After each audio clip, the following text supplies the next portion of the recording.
இலங்கை தமிழரசுக் கட்சியின் மத்திய குழு தீர்மானம் தொடர்பான ஜனநாயக தமிழ் தேசிய கூட்டமைப்பின் முடிவு எதிர்வரும் செவ்வாய்க்கிழமை அறிவிக்கப்படும் என தமிழ் தேசிய கட்சியின் தலைவர் சட்டத்தரணி ஸ்ரீகாந்தா தெரிவித்துள்ளார்.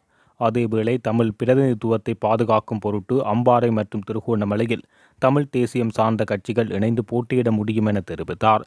யாழில் உள்ள தனியார் விடுதியில் இன்று இடம்பெற்ற ஊடகவியலாளர் சந்திப்பில் கலந்து கொண்டு கருத்து தெரிவிக்கும் போது அவர் இதனை தெரிவித்துள்ளார்.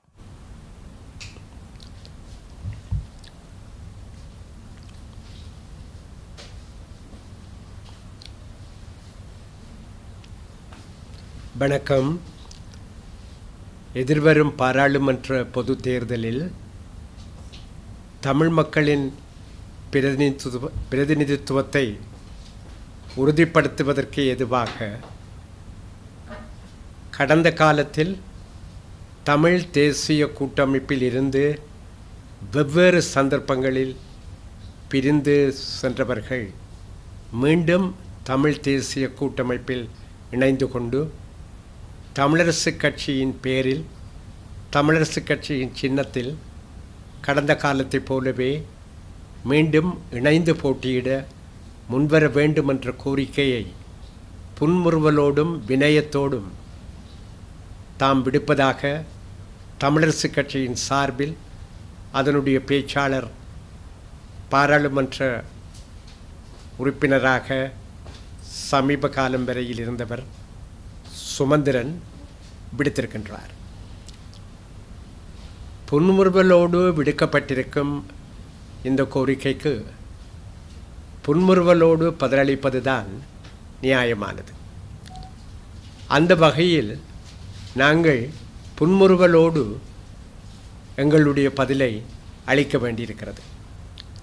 எங்களுடைய பதில் என்று நான் கூறுகிற பொழுது நாங்கள் 5 கட்சிகள் ஜனநாயக தமிழ் தேசிய கூட்டணி என்ற பெயரிலே இணைந்து செயற்பட்டு கொண்டிருக்கும் சூழ்நிலையில் அதில் அங்கம் வகிக்கும் எமது தமிழ் தேசிய கட்சியின் சார்பில் இந்த பதிலை நாங்கள் வழங்குகிறோம். இருந்தும் இந்த அழைப்பு தொடர்பிலே உரிய தகுந்த முடிவினை எதிர்வரும் செவ்வாய்க்கிழமை ஜனநாயக தமிழ் தேசிய கூட்டணியின் அங்கத்துவ கட்சிகள் அனைத்தும் ஒன்றாக கூடி ஆராய்ந்து நிச்சயமாக வழங்க முடியும் என்று நாங்கள் எதிர்பார்க்கின்றோம். எம்மை பொறுத்தமட்டிலே அம்பாறை மற்றும் திருகோணமலை மாவட்டங்களை பொறுத்தமட்டில்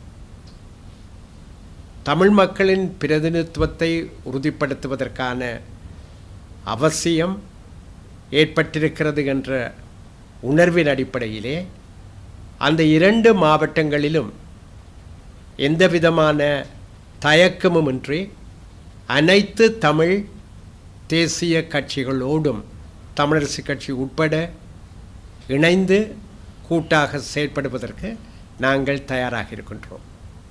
நாங்கள் அங்கம் வகிக்கும் ஜனநாயக தமிழ் தேசிய கூட்டணியை பொறுத்தமட்டிலும் இந்த விவகாரத்தில் எந்த விதமான தயக்கமும் கிடையாது. பரிபூரணமான ஒத்துழைப்பை வழங்குவது என்கிற கருத்தே எமது கூட்டணியில் மேலோங்கி நிற்கின்றது.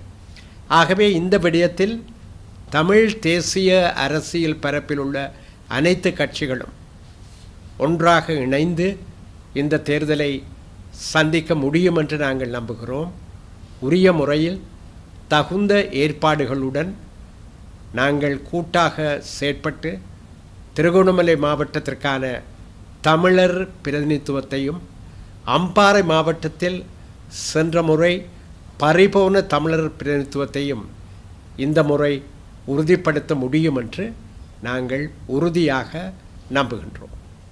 அதே வேளையில் தமிழர் தாயகத்தில் வடகிழக்கு மாகாணங்கள் இணைந்த தமிழ் ஈழத்தில் உள்ள ஏனைய 3 பெரிய மாவட்டங்களான மட்டக்களப்பு, வன்னி மற்றும் யாழ்ப்பாண மாவட்டங்களை பொறுத்தமட்டிலே தமிழரசுக் கட்சியுடன் இணைந்து செயற்படுவதிலே கொள்கை ரீதியாகவும் அனுபவ ரீதியாகவும் எங்களுக்கு பல மன விலக்குகள் இருக்கின்றன. எமது கட்சிக்கு மாத்திரமல்ல, ஜனநாயக தமிழ் தேசிய கூட்டணியிலும் இதே கருத்து தான் மேலோங்கி இருக்கின்றது. பொது வேட்பாளர் ஒருவரை தமிழ் தேசிய அபிலாஷைகளை பிரதிநிதித்துவப்படுத்தும் வகையிலே கடந்த ஜனாதிபதி தேர்தலிலே நாங்கள் முன்னிறுத்துவது என்கிற ஆலோசனைகளை மேற்கொண்டிருந்த வேளையில் கடந்த ஜூன் மாதம் 9ஆம் தேதி யாழ்ப்பாண நகரில் தந்தை செல்வா நினைவரங்கத்திலே நடைபெற்ற ஒரு பொது கருத்தாடலில் கலந்து கொண்ட நண்பர் சுமந்திரன் ஒரு திட்டவட்டமான போர் அறிவிப்பினை வெளியிட்டிருந்தார். அதாவது தனது கட்சி இந்த விடயத்தில் முடிவெடுப்பதற்கு முன்னரே அவர் பொது வேட்பாளரை தோற்கடித்தே தீருவோம் என்கிற சபதத்தை அங்கு வெளியிட்டதோடு அதற்கான போர் பிரகடனத்தையும் செய்திருந்தது மக்கள் அனைவருக்கும் ஞாபகத்தில் இருக்கும் என்று நாங்கள் நம்புகிறோம். பொது வேட்பாளரை தோற்கடிப்பதற்காக எத்தகைய முயற்சிகள் மேற்கொள்ளப்பட்டன, எத்தகைய பிரசாரம் மேற்கொள்ளப்பட்டது என்பதற்கு அப்பால் சிங்கள பேரினவாதத்தை முன்னிறுத்தி நின்ற ஒரு கட்சியின் வேட்பாளருக்கு பகிரங்கமாகவே தமிழரசு கட்சியில் உள்ள சுமந்திரன் அணியினரால் ஆதரவு தெரிவிக்கப்பட்டது மாத்திரமன்றி பிரசாரமும் மேற்கொள்ளப்பட்டது. இருந்தும் தமிழ் பொது வேட்பாளர் பல்வேறு தடைகளை தகர்த்தெறிந்து கணிசமான அளவு வாக்குகளை பெற்றது மாத்திரமல்ல, தமிழ் தேசியம் என்பது யாரும் நினைப்பது போலன்றி ஓர் உறுதியான கற்பாறையாக தொடர்ந்து நீடிக்கும் நிலைக்கும் தன்னுடைய இலட்சியத்தை வென்றெடுக்கும் வரையிலே என்பது நிலைநாட்டப்பட்டிருக்கிறது. இந்த பின்னணியில்தான் இப்பொழுது பொது தேர்தல் அறிவிப்பு வந்தவுடன் தமிழரசு கட்சியின் சார்பிலே புன்முறுவலோடு இணைப்பிற்கான அழைப்பு விடுக்கப்பட்டிருக்கிறது. அதில் பிரச்சனை இல்லை. ஆனால் இணைவது எதற்காக, எந்த அடிப்படையில் என்ற கேள்வி எழுகிறது. தமிழ் தேசியத்தை சிங்கள பேரினவாதத்தோடு சமரசம் செய்து வைப்பதற்காகவா இந்த அழைப்பு, அல்லது இருக்கின்ற பதவிகள் கதிரைகள் பறிபோய்விடாமல் பாதுகாப்பதற்கா இந்த அழைப்பு, அல்லது கடந்த காலத்தை போல ஆட்சி கட்டிலில் அமர்ந்திருப்பவர்களோடு திரைமறைவு பேச்சுகளை நடாத்தி சமரச அரசியலை முன்னெடுத்து அந்த அந்த பொறிமுறையின் ஊடாக தமிழ் தேசிய அபிலாஷைகள் சமரசம் செய்யப்படுவதற்கான ஓர் வேதனைக்குரிய அத்தியாயத்தை மீண்டும் எழுதுவதற்கா இந்த அழைப்பு என்ற கேள்விகளை நாங்கள் எழுப்ப வேண்டிய கட்டாயமான நிலையிலே இருக்கின்றோம். ஒற்றுமை அவசியமானது. ஆனால் ஒற்றுமை ஒரு திட்டவட்டமான குறிக்கோளோடு இருக்க வேண்டும். சொந்த சுயநலங்களுக்காக, சந்தர்ப்பவாத நோக்கங்களுக்காக, இன்னும் சொல்லப்போனால் பச்சையான குறுகிய அரசியலுக்காக ஒற்றுமை என்கிற உயர்வான லட்சியத்தை எவரும் உச்சரிக்கக்கூடாது. கடந்த காலத்திலும் இப்படியான விடயங்களை தமிழினம் சந்தித்திருக்கிறது. அந்த அனுபவம் தமிழ் மக்களுக்கு நிறையவே இருக்கின்றது. பல 10 வருடங்களாக இத்தகைய முயற்சிகளை 1956 இருந்தே தமிழினம் சந்தித்திருக்கிறது. அந்த ஒற்றுமையெல்லாம் காலப்போக்கிலே எந்த கதியை அடைந்தது என்பதும் வரலாற்றிலே பொறிக்கப்பட்டிருக்கிறது. ஆனால் இப்பொழுது நாங்கள் பேசுகிற இந்த ஒற்றுமை வலுவானதாக, கொள்கை ரீதியானதாக, குறிக்கோளுடன் கூடியதாக இருக்க வேண்டுமானால் நாங்கள் தமிழரசு கட்சியில் ஆதிக்கம் செலுத்தி கொண்டிருக்கிற நண்பர் சுமந்திரன் தலைமையிலான குழுவினருடன் ஒரு பொழுதும் அந்த ஒற்றுமையை ஏற்படுத்த முடியாது, ஏற்படுத்தக்கூடாது என்பதுதான் எமது தமிழ் தேசிய கட்சியின் உறுதியான நிலைப்பாடு. இது எந்த ஒரு தனிப்பட்ட காரணத்தையும் அடிப்படையாக கொண்டது அல்ல. நண்பர் சுமந்திரனுடைய புன்முறுவலை மீண்டும் ஒரு முறை இருப்பதில் எங்களுக்கும் மகிழ்ச்சி தான். ஆனால் அதுவல்ல பிரச்சனை.